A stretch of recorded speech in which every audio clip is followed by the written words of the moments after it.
Guild Ashgate's registration board listed 8 names for the Voren Depth clearance, and Kael Doyle read his own name at the bottom of that list 3 times before he accepted that it was actually there. He was 22. He had been an F-rank hunter for 3 years, which in the specific arithmetic of the hunter economy meant 3 years of gate cleanup assignments that touched none of the resource yields the industry treated as meaningful, 3 years of clearing already neutralized low-tier gates of residual debris so that the actual extraction teams could move through clean corridors, 3 years of a career that had produced, in any measurable sense the guild registry cared about, nothing. He had made his peace with that arithmetic the way a person made peace with weather. It was not a thing you fought. It was a condition you worked inside of. Which was why the notification calling him into Raina Voss's office that morning had confused him for the better part of the walk there, and why the confusion had resolved, by the time he sat across from her desk, into something closer to suspicion. Raina Voss was an S-rank hunter, captain of one of Ashgate's most decorated raid parties, a woman whose name appeared in the guild's public performance reports with a frequency that made her something close to a minor celebrity in the parts of the city that followed hunter rankings. She did not, under any normal circumstance, have reason to speak directly to an F-rank hunter about anything. Voren Depth opened 4 days ago, she said, without much preamble. S-rank designation, first assessment. We're clearing it before the window closes. The entry conditions are time-sensitive, and if we don't register the raid in the next 6 hours we lose priority claim to a competing guild. She said this the way a person recited information they'd already explained to several other people that morning, efficient and slightly worn at the edges. Guild insurance regulation requires a minimum roster of 8 for an S-rank claim to register. We have 7 confirmed. You're the 8th. Kael understood, in the specific way that understanding sometimes arrived a half-second ahead of the words used to express it, that he was not being recruited. He was being counted. I'm F-rank, he said, because it seemed important that the fact be stated plainly, in case some clerical error had produced this meeting rather than a deliberate decision. I'm aware, Raina said. You'll be assigned rear support. It's a headcount requirement, Doyle, not a combat placement. Show up, stay near the extraction point when we reach forward chambers, and you'll receive the standard raid completion credit on your record regardless of what role you actually play inside. She did not apologize for the arrangement, and Kael understood that an apology was not something she considered owed, because from where she was sitting nothing about this was unfair. It was simply the specific solution to a specific administrative problem, and he happened to be the solution. When, he said. 4 hours. Briefing room 3. She was already looking back down at whatever document had occupied her desk before he'd walked in. The conversation concluded from her side well before it concluded from his. He said he'd be there, and left, and spent most of the walk home turning the arithmetic over the way he turned over most things, carefully, from more than one angle. An S-rank raid completion credit on his record was worth more than anything 3 years of F-rank cleanup work had produced. Turning it down was not, in any practical sense, a choice available to him. He understood the shape of the arrangement completely. That he was valued here exactly as much as a number on a form and not 1 increment more, and understood, with the same clarity, that understanding an arrangement's unfairness did not create an alternative to participating in it. Briefing room 3, 4 hours later, confirmed everything the morning's conversation had implied.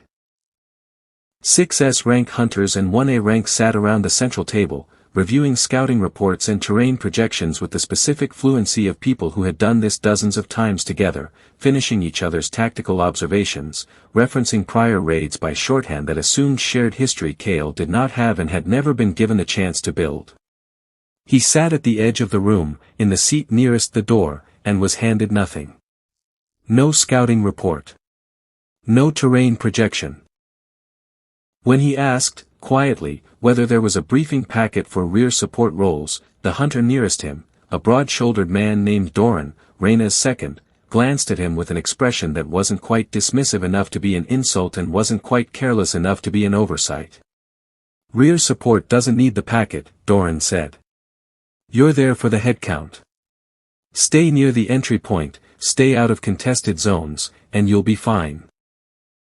He said fine the way a person said it about something they hadn't actually considered carefully enough to have an opinion on. Kael said nothing further. He listened instead, carefully, to every fragment of the briefing that reached him secondhand, chamber sequences mentioned in passing, hazard types referenced without full explanation, the general shape of a dungeon layout he was building from scraps because scraps were what he'd been given.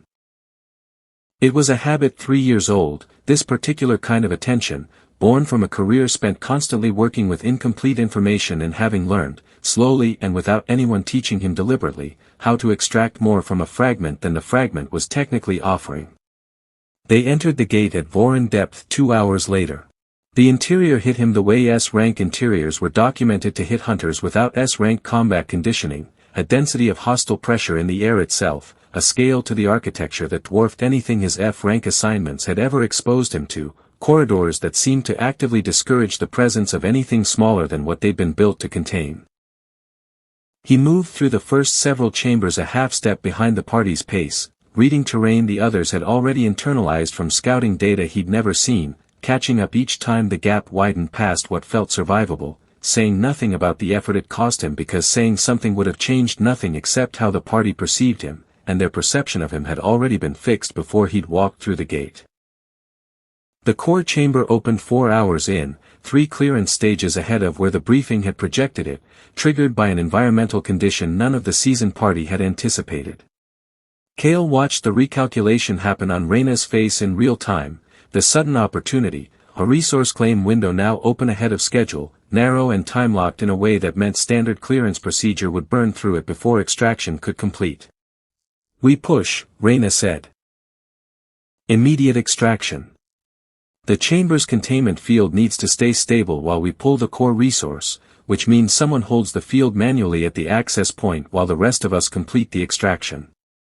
She looked around the party, already narrowing toward a decision Kael understood, a half-second before it was spoken, was going to land on him. "Doyle holds the field," she said. "Rear support. It's a stability function, not combat, should take minutes." He asked, because it seemed important to ask even though he already suspected the answer wouldn't tell him everything, what happened if the field collapsed before extraction completed. "It won't," Doran said, already moving past him toward the chamber's inner threshold. "Just hold steady." Nobody told him that the field's collapse, once extraction completed rather than before it, would trigger the chamber's dormant guardian, a containment measure built into the chamber's original design specifically to prevent unauthorized resource removal. Nobody told him because nobody planned on being present when that particular consequence arrived. He held the field. He felt it destabilize the moment the extraction registered complete. He heard the chamber's outer door seal, from the other side, without any of the party looking back to confirm he'd made it clear of what came next. The silence that followed the door sealing was the precise moment something in him reorganized itself completely.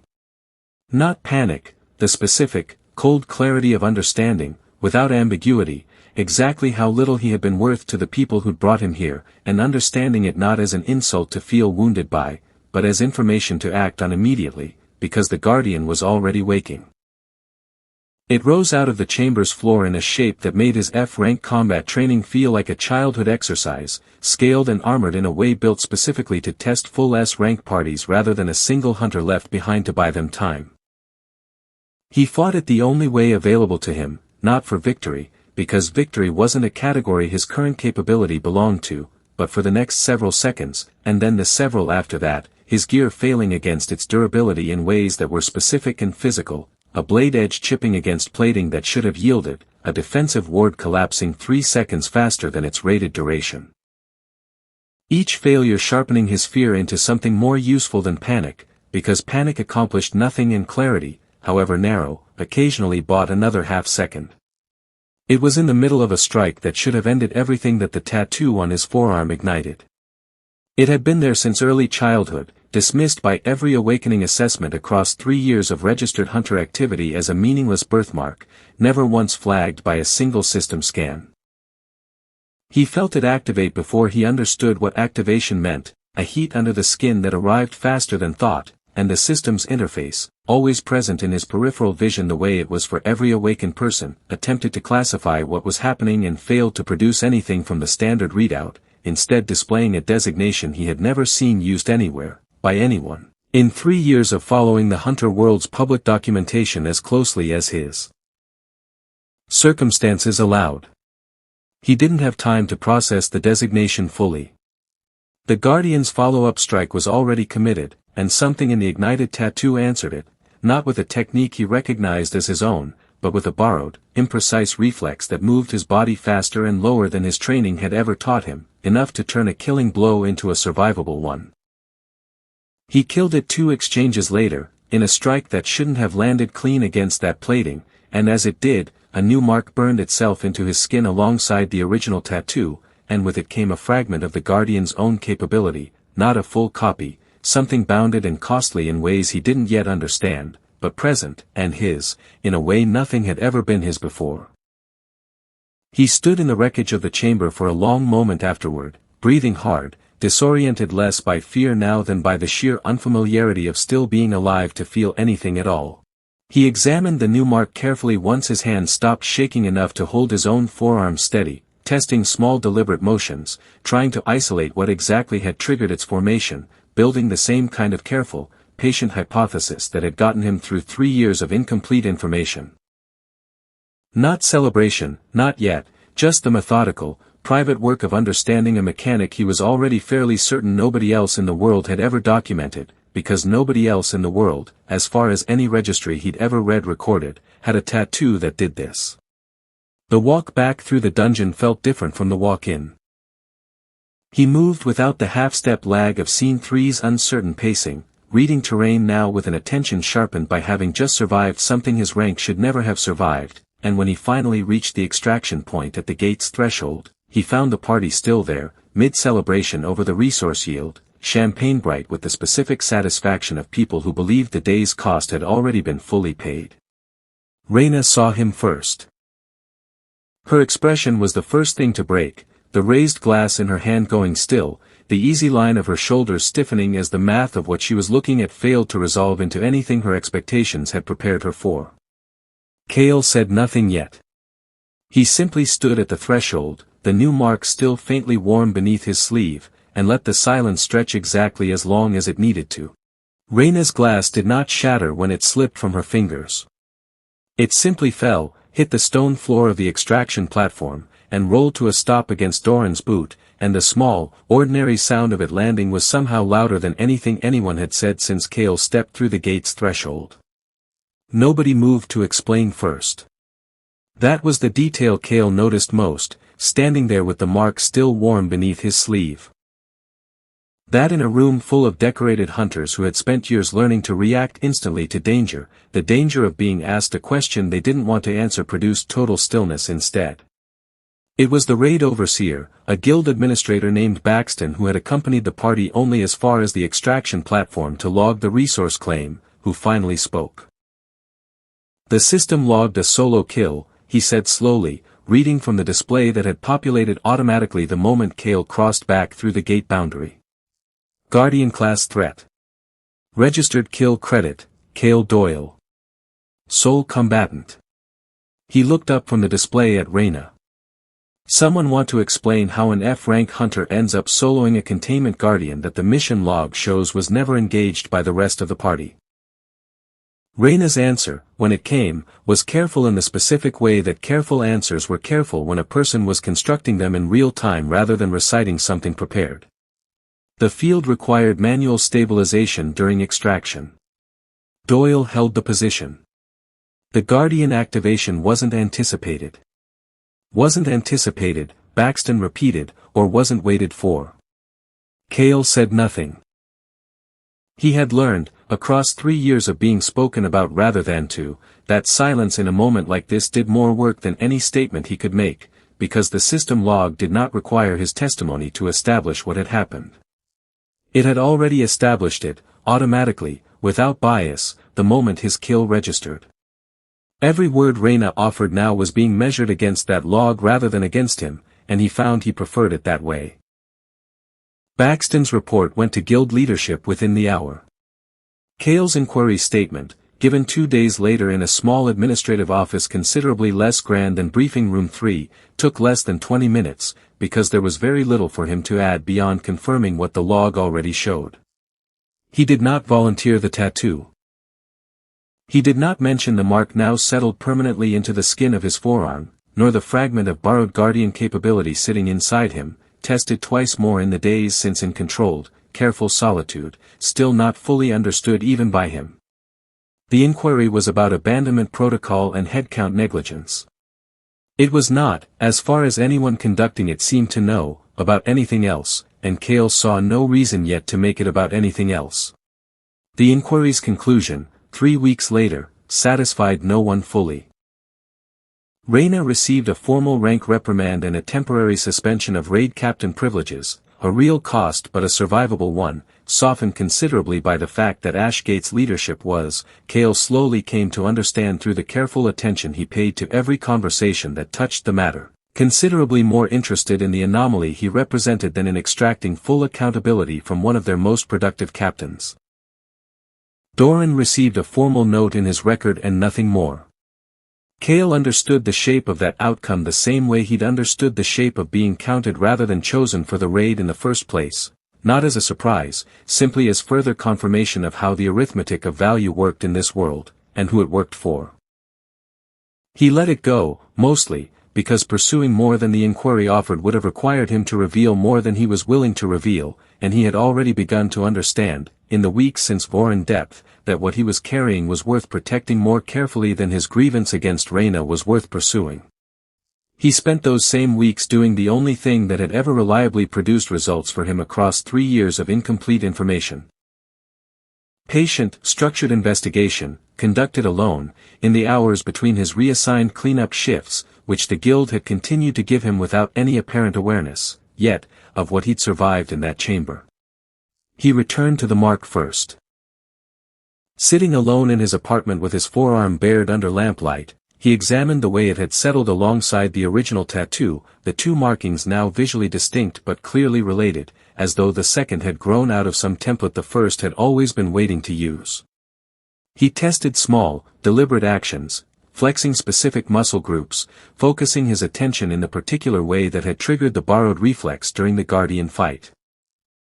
Trying to isolate what exactly summoned the fragment of Guardian capability now apparently living somewhere inside him, and how much of it he could access outside of mortal stakes combat.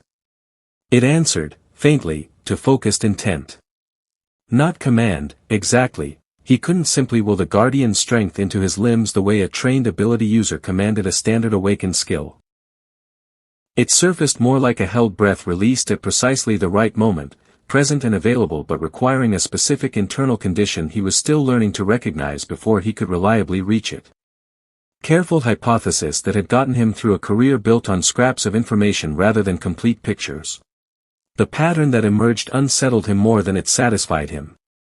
The mark had not activated in response to any of the low-tier threats he'd tested it against, not once, regardless of how deliberately he tried to summon it. It had only ever responded to the Guardian, and only under conditions of genuine mortal threat. Which told him something he hadn't wanted to consider directly until the data made it unavoidable. Whatever the tattoo was, it wasn't a general power-up. It was calibrated. It required something specific, proximity to death, proximity to a threat operating at a scale the mark itself was keyed to, and he had no way yet to know whether triggering it again meant surviving another Voren Depth, or simply finding himself in one without meaning to. He needed a second data point. He needed, in other words, to deliberately place himself in danger again, and the specific coldness of that realization. That the only way forward was to court the exact kind of situation that had nearly killed him the first time, sat with him for several days before he acted on it. He chose IB rank gate 3 districts over, registered under his own name through a legal solo clearance application the guild processed without much scrutiny given his F rank status and the gate's relatively modest resource yield, a rating high enough to produce genuine risk without requiring the guild's direct oversight of an S rank environment. He went in alone, on a weekday afternoon, telling no one, the same deliberate quiet choice Halden might have recognized from a story Kael had never heard and would never hear, made independently by someone reaching the same conclusion through his own patient method. The fight that found him inside, a mid-tier construct guardian considerably weaker than Voren Depth's threat but still well beyond his F-rank combat kit, produced exactly what he'd hoped for and feared in equal measure. The tattoo activated again, later this time, later than he was comfortable with, arriving only once his own gear had failed completely and the fight had genuinely turned against him, but it activated, and this time, when the killing blow landed, a second mark burned itself into his skin beside the first, and with it came something Kael had not anticipated at all. The two marks connected. He felt it happen rather than saw it, a settling sensation beneath his skin as the new mark's fragment did not simply sit beside the guardian capability from Voren Depth but threaded into it, the two borrowed abilities forming something that behaved, when he tested it carefully afterward, less like two separate items in inventory and more like a single evolving structure, each new addition changing the shape and reach of what had come before it. Not accumulation. Architecture. He sat with that realization for a long time afterward, in the quiet of the cleared B-rank chamber, forearm exposed under the gate's ambient light, understanding that whatever this tattoo actually was, it had never been designed to simply grant him borrowed powers one at a time.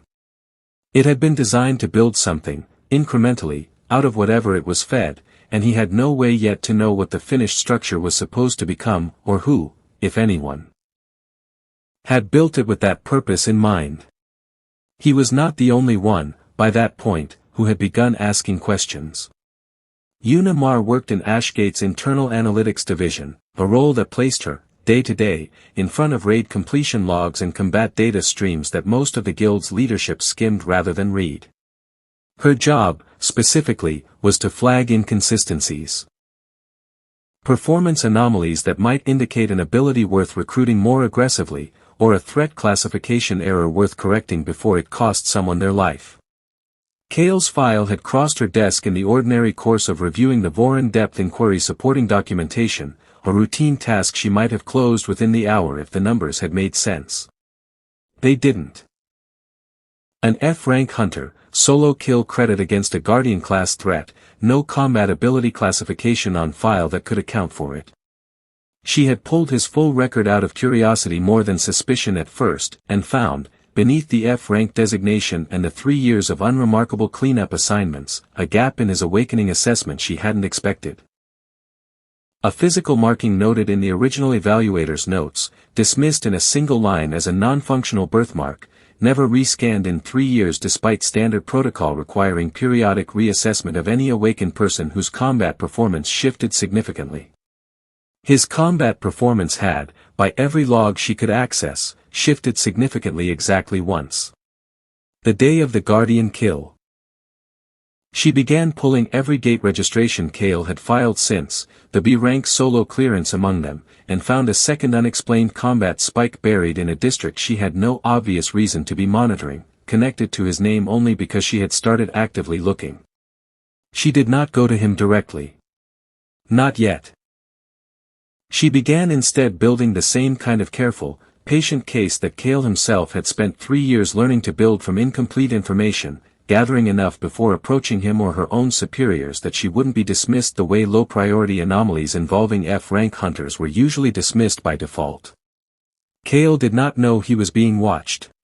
He was occupied, in those same weeks, with a different investigation entirely, one that had been sitting unexamined at the edge of his attention since the tattoo first ignited in Voren Depth's core chamber, and that he had finally allowed himself to pursue directly once the mark's architecture had revealed itself clearly enough to demand an explanation. No awakening assessment across 3 years of registered hunter activity had ever flagged the original tattoo as anything other than a birthmark. That fact, once he actually sat with it rather than simply accepting it the way he'd accepted most administrative conclusions about his own body, struck him as increasingly implausible the longer he considered it. Awakening assessments were thorough. They were designed, specifically, to catch exactly this kind of anomaly. Dormant markings, unusual physiological signatures, anything that might correspond to a combat-relevant ability the standard scan hadn't immediately classified. The system that failed to flag his tattoo across 3 separate assessments, at 17, at 19 for a standard reassessment, and again at 21 during a routine guild-mandated checkup, was not a system that had simply overlooked something. It was a system that had been told not to look. He found the thread that confirmed it not through the gate registry or the guild's public documentation, but through his own childhood records, which he requested from the municipal archive under the modest pretext of needing them for an unrelated hunter licensing renewal. Buried in a medical file from before his awakening, before the gates had even appeared, was a note from a childhood physician describing an unusual mark discovered on his forearm during a routine examination at age 6, a mark the physician had been unable to identify as either a birthmark, a scar, or any classification the standard pediatric reference covered, and had recommended for specialist review. There was no record of that specialist review ever occurring. There was, instead, a second note, appended 8 months later, in a different administrative hand, closing the file with a single line, condition assessed as benign, no further action required. Kael read that line more times than he'd read the interior designation field of any gate, because it told him something the entire rest of his life's documentation had conspired, whether through negligence or design, to keep from him. The mark had not appeared during his awakening at 17. It had been present since early childhood, years before the gates themselves had opened, years before the concept of awakened ability existed anywhere in the world's framework at all. Which meant the tattoo was not an awakened ability in any sense the post-gate world's classification system understood. It had been there first. He spent the following days pulling every thread that closing note might connect to, and found, eventually, buried in a research archive he accessed only because his structural resonance-adjacent research habits had taught him which municipal and academic databases occasionally cross-indexed medical anomaly reports with pre-gate research initiatives that had never been publicly closed out, a reference to a decades-old study program, defunct by every visible record, that had investigated unexplained physiological markings in a small number of children across the same region Kael had grown up in. The program's stated purpose, in the fragment of documentation he could access, was preservation-oriented rather than exploitative in its founding language, much like every quietly monstrous institutional structure eventually was in its founding language, he was beginning to understand. It described its objective as identifying and monitoring latent physiological anomalies that predated any known awakening framework, with the goal of understanding what those anomalies might indicate about future developments in human capability. The program had been shut down, according to the same fragment, before any of its findings were published. The reason given was administrative restructuring. No further explanation was offered anywhere he could find. But the program's monitoring subjects, 6 children identified across a 5-year study period, had each been marked with the same designation Kael found written once, in a margin note he almost missed entirely, beside his own childhood case number, vessel candidate, pending dormancy confirmation. He sat with that phrase for a long time. Vessel. Not ability. Not anomaly, not talent, not gift. Vessel, a word that implied not something he possessed but something he was intended to become, or perhaps something he had always already been, quietly, since before he could remember being anything at all. Pending dormancy confirmation implied the program had expected the mark to remain inert, unactivated, for an unspecified duration, monitored rather than triggered, until some condition. A condition Kael now understood, with the cold clarity of a person finally seeing the full shape of the trap they'd been standing in their whole life, might have been exactly the kind of mortal stakes combat exposure that Voren Depth's containment chamber had accidentally provided, accidentally, or not accidentally at all. He thought of Reyna's decision to leave him holding the field. He thought of Doran's dismissive certainty that the assignment carried no real risk. He thought of the guild's remarkably swift and complete interest in him once his kill logged, an interest that had arrived with a fluency that, in retrospect, felt less like the ordinary curiosity an anomaly generated and more like an institution recognizing a result it had, on some level, been quietly positioned to expect. He did not yet have proof that Ashgate's leadership, or anyone currently active in the guild, had known about the vessel program or his place in it. But he had enough now to no longer believe the sequence of events that had led him into that chamber was pure accident, and that suspicion sharpened everything that happened over the following 2 weeks into something considerably more dangerous than a quiet personal investigation. Una Mar's report reached her division director on the same week Kael found the vessel program's fragment, a report that stated, carefully and with the specific caution of someone who understood she was flagging something above her usual authority to interpret fully, that an F-rank hunter's combat record showed 2 unexplained performance spikes correlating with a physiological marking dismissed without proper review across 3 separate awakening assessments, and that the pattern warranted formal investigation before the anomaly either resolved itself or, more concerning to her analytically trained instincts, escalated further without institutional awareness. Her director did not sit on the report. He forwarded it, within the day, to 2 people Una had not expected it to reach so quickly. A senior liaison at Ashgate's executive office, and, through a standard interguild anomaly sharing protocol that existed specifically for cases where an unclassified ability might represent a citywide risk or opportunity, a contact at a rival guild whose name Una recognized as belonging to one of the 3 largest hunting organizations in the country. 3 separate parties, converging now on the same conclusion from 3 different directions. Ashgate's leadership, already quietly interested since the inquiry, now formally alerted to the pattern's scale. The rival guild, alerted through the anomaly sharing protocol and moving with the specific speed that came from not wanting a competitor to secure an unclassified asset first. And Kael himself, holding a fragment of institutional history that suggested the tattoo he carried was not a personal secret at all, but the surviving remnant of a program someone, decades ago, had deliberately buried. The summons, when it came, arrived from Ashgate directly, framed with careful warmth as an invitation rather than a demand.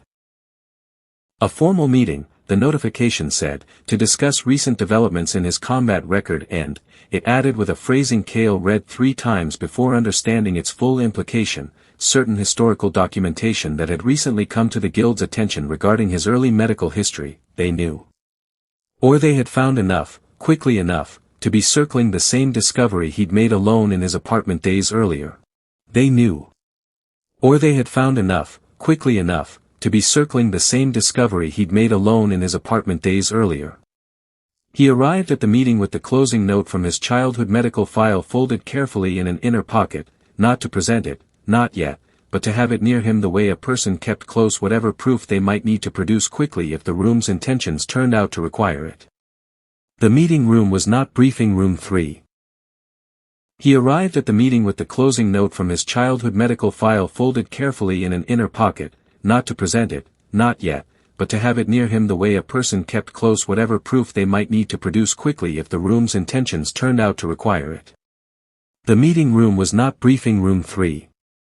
It was smaller, more private, and held, when he entered, considerably more people than the notification had led him to expect.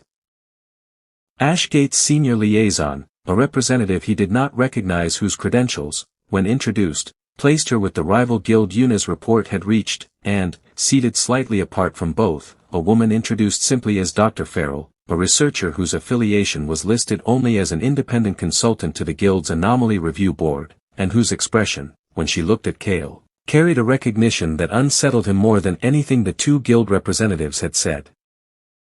Mr. Doyle, Dr. Farrell said, before either guild representative could open the formal portion of the meeting. I worked, briefly, at the tail end of a childhood monitoring initiative that was closed down before I was permitted to complete my research. I've spent a considerable amount of my career since then trying to determine what happened to the 6 children that program identified before its funding was withdrawn. She paused, and Kael understood, in the specific way that understanding sometimes arrived faster than a person wanted it to, that whatever came next in this meeting was not going to be a negotiation about his combat record. It was going to be an explanation, finally, of exactly what he was. The mark on your arm, Dr. Farrell continued, was never a birthmark, and it was never an awakened ability in the sense the current classification framework understands ability. It predates the gate system entirely. The program that identified it believed, based on very limited pre-gate research, that certain individuals were born carrying a latent physiological structure capable of absorbing and integrating external combat capability under conditions of extreme threat, a survival architecture, essentially, dormant unless triggered by circumstances severe enough to activate it. The program's working theory, before it was shut down, was that these individuals were not awakened in the way the rest of the population would eventually be awakened by the gates. They were something the gates' arrival made relevant, rather than something the gates themselves produced. Vessel candidates, Kael said quietly, and watched Dr. Farrell's expression shift, briefly, into something that looked almost like relief at not having to be the one to say the word first. Vessel candidates, she confirmed. The program's full name, in what little documentation survived its closure, was the Continuity Initiative.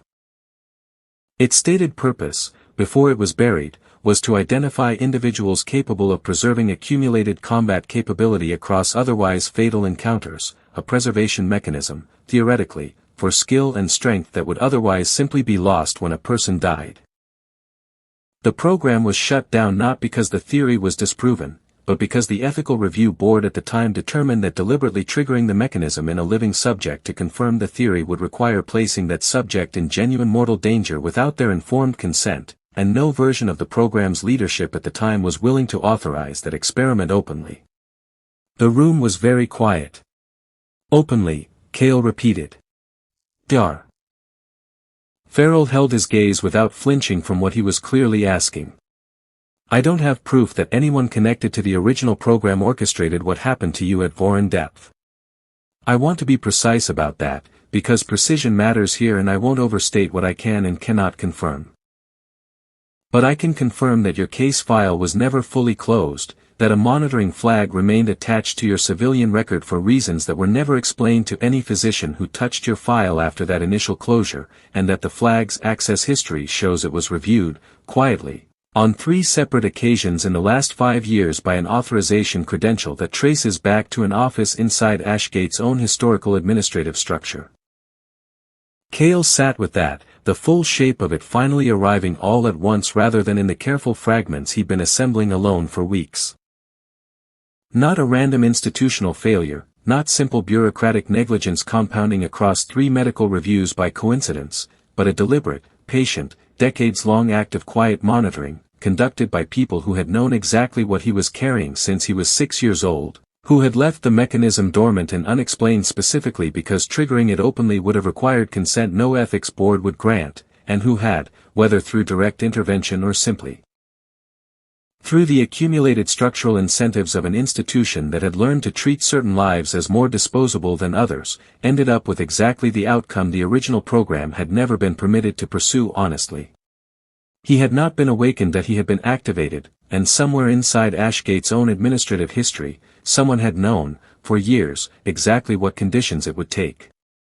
Halwortha's name surfaced on the 3rd day of tracing the authorization credential, and it surfaced not through any dramatic discovery but through the same patient, unglamorous cross-referencing that had produced every real answer Kael had found since Voren Depth, pulling personnel records that predated the current administrative structure, DAR.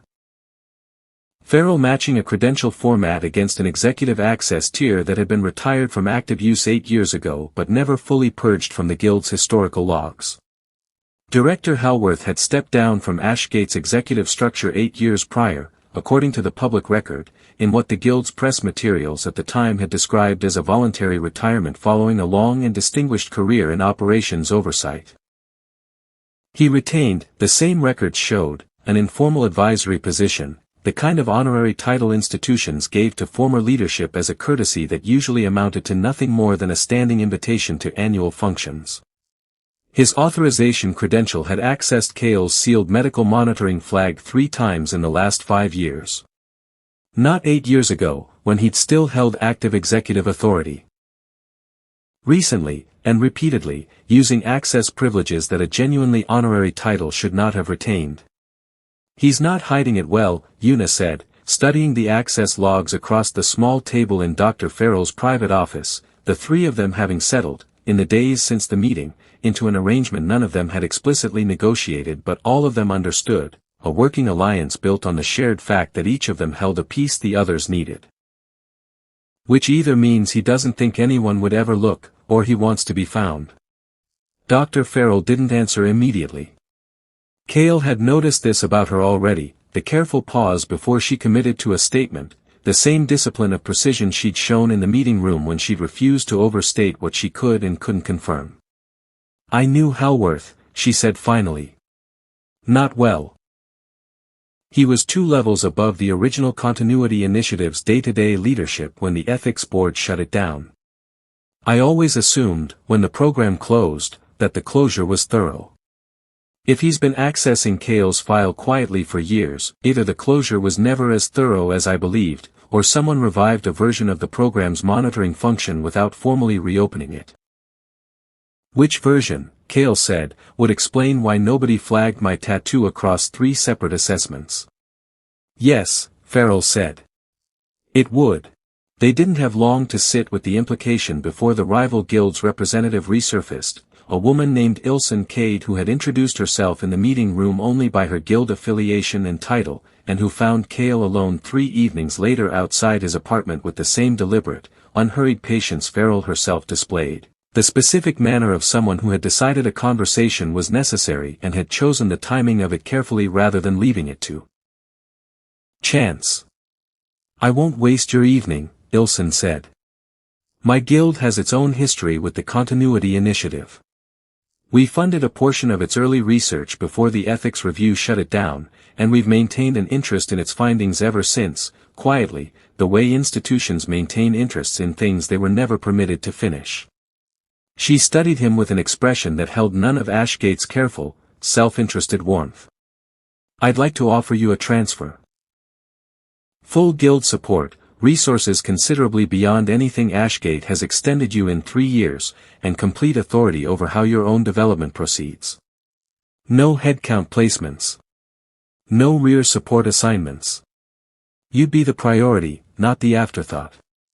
It was, Kael understood immediately, a genuinely tempting offer, constructed with enough specificity that it read as sincere rather than merely opportunistic. He also understood, with the same careful analytical distance he applied to everything, that an institution offering to treat him as a priority asset was still, fundamentally, treating him as an asset, and that the difference between Ashgate's exploitation and Ilsen's guild's interest might be a difference of degree rather than kind. "I'll consider it," he said, which was true, and Ilsen, apparently satisfied that consideration was the most she'd get from him that evening, left without pressing further. He turned the offer over for several days without resolving it, because resolving it required information he didn't yet have, specifically, what his own capability actually was, in full, and what continuing to develop it might cost him, questions that no guild's resources could answer as directly as controlled testing could. He proposed the test to Farrell the following week, a 3rd deliberate activation, staged this time with actual safety measures rather than accidental mortal stakes, Farrell present as observer with monitoring equipment she'd quietly borrowed from a research contact who didn't ask too many questions about its intended use. They chose a mid-tier gate, carefully scouted, with a threat calibrated to produce genuine danger without the near-certain lethality of Voren Depth's guardian. The activation came later than either of them wanted, arriving only once the staged threat had pushed Kael past a threshold that made Farrell visibly tense behind her monitoring equipment, and when the mark ignited this 3rd time, the 2 existing fragments already threaded into their emerging architecture did something neither of them had predicted. They didn't simply add a 3rd component. They reorganized, the whole structure shifting to accommodate the new addition in a way that suggested the marks weren't accumulating as independent items at all. "It's building something specific," Farrell said afterward, reviewing the readings with the same intensity Kael recognized from his own habit of patient hypothesis building. "Not a general power reserve. A framework. Each activation isn't adding a new tool to a toolbox. It's completing a structure that was already defined before the first mark ever ignited." She looked up at him. "Which means whoever designed the original mechanism knew, from the beginning, exactly what shape the finished result was supposed to take. This isn't emergent. It's a blueprint." The word blueprint sat uncomfortably with both of them, because a blueprint implied a designer, and a designer implied intent, and intent implied that somewhere, decades ago, someone had decided precisely what kind of finished weapon a 6-year-old child's dormant physiology was meant to eventually become. That question led them, over the following days, into Farrell's old case files, the 6 original Continuity Initiative candidates identified across the same 5-year study period that had flagged Kael as a child. Farrell had lost track of most of them after the program's closure, her own access revoked along with everyone else's when the ethics board shut the initiative down, but the fragments of documentation she'd preserved privately, combined with Yuna's access to municipal records, allowed them to trace what had happened to each of the other 5. All 5 were dead. Kael read through each case with a growing, specific dread that sharpened rather than dulled with each new file, because each death, examined individually, had been recorded as an unremarkable accident or an unfortunate field incident, and each death, examined together, formed a pattern too precise to be coincidence. A hunting accident during a routine gate clearance that placed an otherwise unremarkable candidate directly in the path of a threat several ranks above their registered ability. A drowning during what official records described as a recreational outing, in water conditions that field notes from the responding investigator described as inexplicably severe for the season. A fall from height during construction work that placed the candidate, again, in a situation of engineered-looking mortal danger that should have triggered exactly the mechanism Kael himself had survived. None of the other 5 had survived it. They were all tested, Kael said quietly, staring at the 5 files spread across Farrell's table. Someone kept testing the theory, over and over, on children who'd grown into adults without ever knowing what they were carrying, and every single test before mine ended the same way. Except yours, Farrell said. You're the first confirmed activation to survive the trigger event. The realization sat between them with a weight that made the rest of the evening quiet in a way neither of them tried to fill with further conversation. Halworth reached out 3 days later, not through an intermediary or a formal guild channel, but directly, a message delivered to Kael's personal contact address with a request for a private meeting, no guild representatives present, his choice of location. Kael went, against Farrell's careful advice and Yuna's more direct objection, because he had decided, in the days since reading through 5 dead children's case files, that he needed to hear whatever Halworth intended to say directly, without an intermediary's interpretation standing between them. Halworth was older than Kael had expected, his manner unhurried in a way that reminded Kael uncomfortably of Farrell's own careful precision, though something underneath it felt less like scientific caution and more like practiced self-justification worn smooth over many years of private rehearsal. That I won't pretend I don't know what you found, Halworth said, without preamble. I've been monitoring your file since your activation, and I assumed, correctly, that a mind capable of surviving Voren Depth's guardian would eventually trace the credential back to me. He studied Kael with an expression that held something Kael couldn't immediately place, not quite guilt, not quite pride, something uncomfortably positioned between the two. That I want to be honest with you about what I am and what I am not. That I did not orchestrate what happened to you at Voren Depth. I did not select Reyna Voss's roster, and I had no advance knowledge that the raid would place you in that chamber, but you knew what I was, Kael said, before it happened. I knew, Halworth said, because I was the one who tried to keep the Continuity Initiative's research alive after the ethics board shut it down, not to weaponize it. To protect it, and the 6 children it had identified, from what I believed at the time would happen if the research simply vanished without anyone continuing to monitor its subjects for their own safety. That I was wrong about how much control I could maintain over that decision. Others within the institution took the monitoring infrastructure I preserved and used it for exactly the purpose I'd built it to prevent. That I lost control of it years ago. The 5 deaths you found were not authorized by me. I want you to understand that distinction, even if you don't believe it changes what I allowed to happen by not shutting the entire monitoring apparatus down the moment I realized I'd lost authority over it. Kael studied him for a long moment, weighing the statement against everything he'd already confirmed independently, and found himself unable to resolve it into either full belief or full rejection. Whether or not you orchestrated it, he said finally, you kept a monitoring system alive that got 5 people killed and left me exposed to become the 6th. Intention doesn't undo the architecture you built. Halworth didn't argue the point. No, he said quietly. It doesn't. The conversation produced no resolution, only a name, the specific internal office within Ashgate's current structure that Halworth identified as having taken control of the monitoring apparatus in the years since he'd lost his grip on it, a name that, once Kael brought it back to Farrell and Una, confirmed something they'd begun to suspect independently. The Continuity Initiative's revival wasn't a rogue individual's private project. It was an institutional position, quietly maintained, currently occupied by people determined to keep its existence buried. Word of what Una's original report had triggered was, by that point, no longer contained to the small group that had assembled around Kael. It had reached, inevitably, higher levels of Ashgate's leadership, and the guild's response fractured along a line Kael had not anticipated but immediately recognized as familiar. One faction, smaller but genuinely invested, arguing that the Continuity Initiative's existence, however troubling its history, represented a significant discovery that deserved careful, ethical continuation rather than burial, with Kael's informed consent and full protection built into any future research. The other faction, larger and considerably more concerned with liability than with ethics, pushed instead for containment.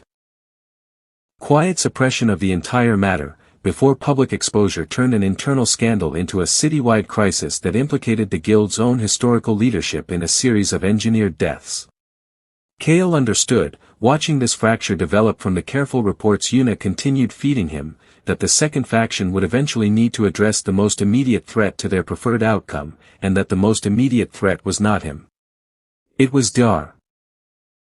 Farrell, the person holding the most complete documentation, the only living witness with direct institutional knowledge of the original program's ethics board closure and enough credibility to make any account she gave difficult to dismiss. The attempt came on a quiet evening, subtle in the way institutional threats preferred to remain subtle. Not an armed confrontation, but two men Kael did not recognize, waiting near Farrell's private office with the specific unhurried posture of people intending to make something look accidental. He arrived because Una had flagged an unusual access request against Farrell's building security logs an hour earlier and had called him immediately rather than waiting to confirm the pattern further, and he arrived in time to see the two men positioning themselves at the building's rear entrance, the one Farrell used when she worked late. There was no guardian here. No mortal stakes combat threshold of the kind that had, twice now, been the specific condition his mark required before it would answer him. And yet the two men were more than capable of hurting Farrell badly enough that the specific technical requirement of genuine mortal danger felt, in that moment, like an intolerably narrow distinction to stand behind while she remained unprotected. He forced it anyway.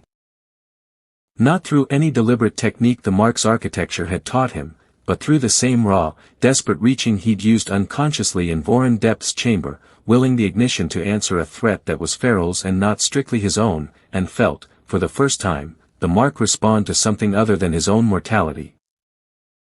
A narrower, more costly activation than the previous two, the borrowed capability arriving thinner and harder to hold, but present, enough to close the distance to the two men before they'd fully registered he was there, enough to end the confrontation without further violence once they understood the odds had shifted considerably against whatever quiet, deniable outcome they'd been sent to produce. Farrell was safe. The two men fled rather than pressed the matter further, and Una's simultaneous, carefully timed release of a partial account to two independent guild oversight contacts meant that by the following morning, the Continuity Initiative's existence had moved decisively past the point where quiet institutional burial remained a viable option. Too many people now held pieces of the full picture for any single faction to fully contain it. Halwortha's role remained unresolved, his account of losing control rather than orchestrating still unproven, still sitting uncomfortably between plausible and self-serving in Kael's assessment. The faction within Ashgate pushing for containment had lost its window to act quietly, but Kael understood that losing the ability to bury the story quietly did not mean the danger had passed, only that it would now take a different, more careful shape. He sat that night in Farrell's office, the two of them and Una gathered around the same table where they'd first laid out the 5 dead candidates' case files, and understood that the decision now sitting in front of him was no longer about surviving what had already happened. It was about what he chose to become in the space that surviving it had opened up. Ilsen's offer remained on the table, full guild resources and priority status, an exit from Ashgate's compromised structure into an institution with its own history but at least an openly stated interest in supporting rather than quietly exploiting him. Halwortha's continued presence offered a different path, uncertain and morally murky, toward continuing the original research on terms Kael could attempt to shape rather than simply inherit. And a third option sat beneath both of them, one none of the guilds had offered because no guild benefited from it: full public exposure, immediate and complete, surrendering any advantage his unique position might otherwise provide him in exchange for ensuring that no institution, present or future, could quietly identify another 6-year-old child somewhere and begin the same patient, decades-long monitoring that had nearly cost him his life. "You don't have to decide tonight," Farrell said quietly, watching him turn the 3 paths over with the same careful, unhurried attention he brought to everything. "I know," Kael said. "But I think I already have." He looked at the two of them, at the case files still spread across the table bearing 5 names that had never gotten the chance to make this choice for themselves, and understood that whatever he decided next, it would not be decided in service of an institution's convenience, or an advantage bought at someone else's silent cost, the way every decision that had shaped his life until Voren Depth had been made on his behalf by people who never once asked what he wanted. For the first time since a stone chamber's door had sealed behind him, the choice was entirely his to make. Want to see what happens next? Go and subscribe to Anime Void for more amazing anime and manhwa recaps. What did you think about this video? Let me know your thoughts in the comments below. I'd love to hear your opinions.